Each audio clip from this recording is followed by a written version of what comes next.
Hello, my friends from Six Flags Great Adventure. It's good to be back here finally after how many weekends was that of rain? I have no idea.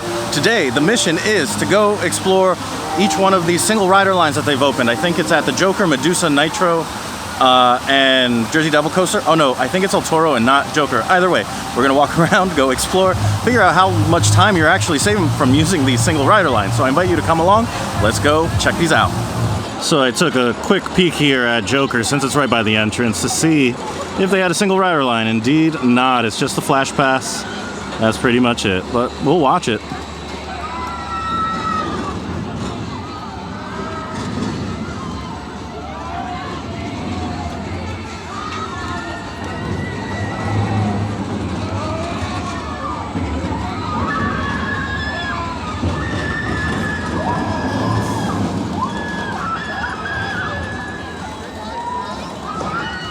Currently standing here in front of Nitro. The posted wait time is 45 minutes. Doesn't appear the single rider line entrance is here towards the front. I wonder if it's somewhere towards the back by the exit. Okay, so it looks like the single rider and flash pass entrance are kind of combined here. I didn't expect that. I wonder how exactly they'll handle it, but let's see how much that brings the wait time down. I think that a good average is about half of the posted wait time, but we'll see how that plays out. So that's kind of what I expected from the single rider line. It was roughly like 20 minutes, 25 minutes or so. And I think that's more so because all of them are 4 across. So there were instances where they were putting like 2 single riders on a line there where there might have been just a group of 2. I think that maybe whoever's grouping at the station should be putting like 2 and 2, you know, and achieving efficiency there.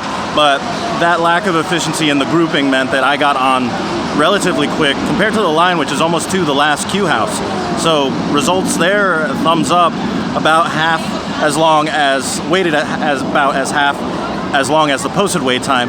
Now, mind you, I don't know how reliable the posted wait times are. I just know that once it starts approaching the queue house that's near the entrance, you're looking at like a 45 to 60 minute wait. So unfortunately, it looks like Jersey Devil Coaster went down at some point, and now they're cycling some empty trains, hopefully to get it going again. There is quite the backup here. If I can pan slowly enough to kind of get this all in frame. It's, yeah, it is all sorts of backed up right now. I'll be interested to see what it looks like with a single rider line, but I feel like I have to wait a little bit in order to get a more realistic result, huh? So that was really touch and go there. Jersey Devil Coaster went out twice. I don't know what it was exactly. They had to empty the train. Was it not verifying? Was it? I have no idea if it has to do with people like bringing down the restraints, because they really should have signs, like maybe on the back of each seat, telling people not to do that. As I got off, again, it went down. So this combination of running 2 trains, it going down every once in a while, it's hard to really assess how effective the single rider line is here. I will be interested to know if any of you have used the single rider line to some degree of success. Please let me know in the comments, because right now I say it's not worth it for the Jersey Devil Coaster, and just getting in the regular line leads to better results, as long as the roller coaster is running properly.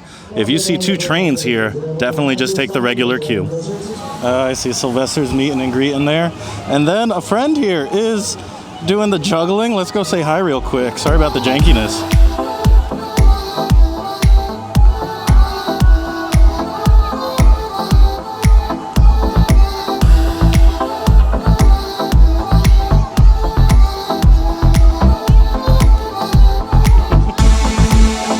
What's your roller coaster? I remember you have a roller coaster Instagram. What is it? I do. It's coaster_cafe. Same location, same spot, or do you roam? For now, I'm here. It's possible I move around. I'm not sure yet. Stay tuned. So I don't know if that juggler looked a little familiar too. He's definitely looking a little different from the last time I saw him, which was over at the Halloween Haunt at Dorney Park. He was in like that steampunk area, and he was juggling with another juggling friend that I met over here. So it's pretty cool to see him, interact with him, and see him doing his thing and kind of finding that steady gig, because apparently he's going to be here all summer, which is awesome. And that was Coaster Cafe. I'll put it down in the description below. But now it's time to head over to the other side of the park. While I'm passing by the Sugar Shack, I should mention I see no sign of pineapple Dole Whip, pineapple soft serve, or anything like that in front of here, which is very sad to me. And I've also heard that there's been a couple of changes to some of what counts as a meal in the dining plan.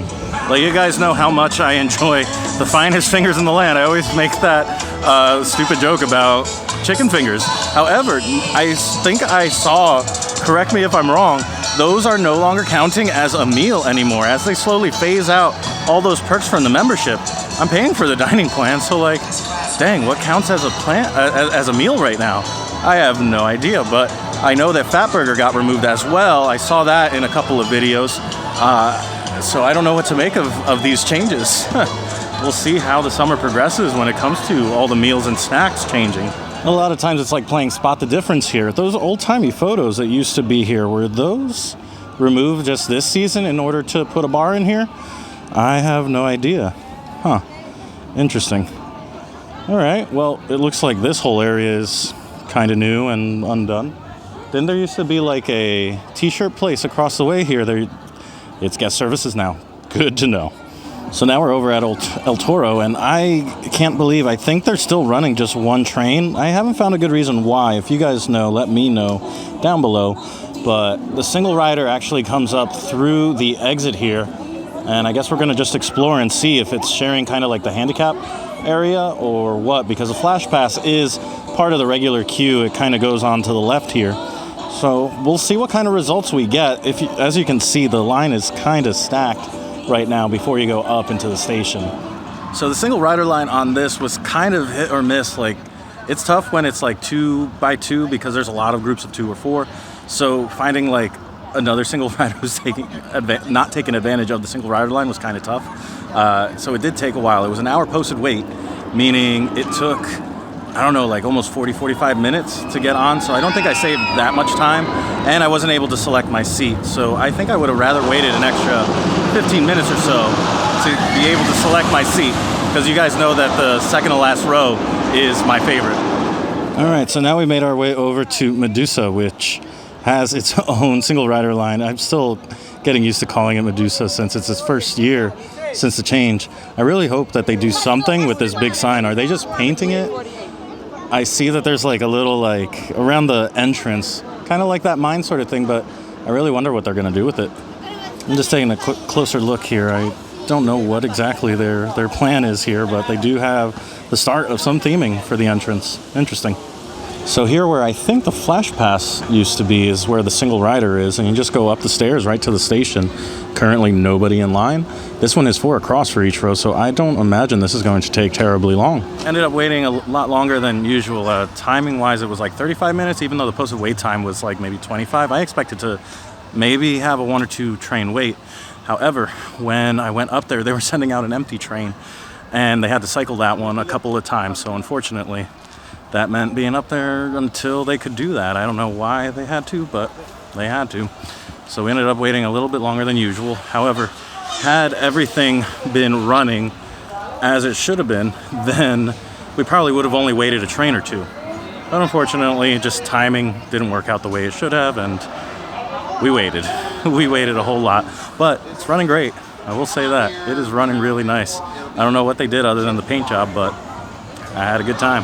I'm now moseying on over to the Fatburger location, which is behind Granny's. I was wondering what they have here. Number one, it's been pointed out to me that they do not have the meal plan or dining plan here at all. They have impossible versions of their burgers and the original Fatburger. I don't know what the works means with cheese and a side of skinny fries or plain with cheese. I guess the works is like pickles and all of that stuff, all those toppings, but oh, it says it right here in the middle. I'm dumb. So yeah, there's a whole lot going on, and I guess I'll try it with the works. And apparently the shakes are pretty good here too, but none of this is on the dining plan. And here we are, the skinny fries. They're actually super crispy. And then this burger with the works. I'm gonna try to lift it here so you can see everything that's happening, but holy smokes. All right, we're gonna unhinge our jaws and go to bat on that one. That is, ooh, a lot. But it is not on the dining plan, so $16.99 for this plus tax.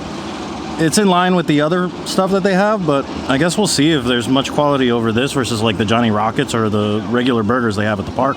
So the burger was all right, nothing crazy, nothing too, like for the price especially, the quality is just, I really didn't, having all that work stuff on there, I didn't really taste much else. I don't know what the quality of the burger was compared to, say, the overly salty Johnny Rockets that they used to have here. And I guess it is better than kind of like the other ones, nameless patties that they have around here. The fries were crispy, but they kind of lacked flavor. I don't know. For the price, I'm a little unsatisfied. But you try some and you win and you lose and you just move on, right? But I would not recommend it. Anyway, let's talk a little bit about going on all these single rider lines. I would say they were 2 for 4 in terms of the, at least trying to figure out how much time you're actually saving. It's hard when 2 out of the 4 ran into operations issues like Jersey Devil having to send some trains out by themselves, and I experienced, some significant downtime. Nitro, unfortunately, as well, had to send out, that one didn't last as long, but they had to send out an empty train as well. So between that cycling and whatever additional downtime I experienced, it's hard to give a real good recommendation on whether or not the single rider lines are functioning. But for El Toro, it was pretty solid. I would say that knocked off maybe about 40% of the wait time that was posted. El Toro is also, I would say it's functioning, but I only saved maybe about 20% of the time, maybe 15% of the time that I had been waiting. And for waiting that long, I probably would have just opted to wait in the regular line and with that be able to choose my own seat. I think that had Bizarro not encountered the downtime that it had, that probably would have been an easy one. I think that what I'm finding is the single rider lines are very effective on the trains that have 4 across. 2 across, much more difficult, and then the 1 across, the individual train of Jersey Devil Coaster, it's just is what it is. I don't know. I saw the person that was grouping and sending people up to the station for Jersey Devil just kind of counting out the 12 in different pairs and not leaving that much room for the single riders. So, I don't know. And I think I put it in my opening day vlog where when they're running 2 trains, it's tough to even really take advantage of any of that because it's only 2 trains. If they ran a 3rd, I would love to see it again and try that out again and see if the single rider moves. But I think last time it was moving just as fast as the regular line. So you might as well just join the regular line and guarantee it for yourself. So as a whole, I would say not a very successful day trying out the single rider lines. We'll definitely try it again. But with El Toro having 1 train, it's tough. With Jersey Devil Coaster running 2 trains, it's tough to assess. Nitro, thumbs up.